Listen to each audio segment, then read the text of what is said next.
What if I told you, the only thing standing between you and your potential is your mindset?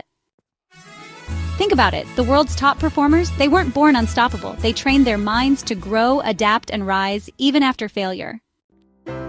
Today, we're breaking down exactly how to build a growth mindset, step by step. If you're tired of holding yourself back, this is where it changes. Let's dive in. Your environment shapes your mindset. Spend time with people who challenge you, uplift you, and believe in growth. If you're always the smartest or strongest one in the room, it's time to find a new room. Remember this, you weren't born with limits. You were taught them, but you can unlearn them. Your potential is not fixed. Your future isn't set in stone.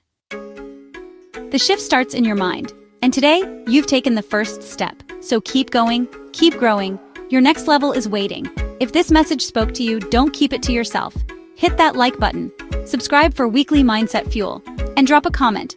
What's one growth habit you're committing to today? This is just the beginning. Let's grow together.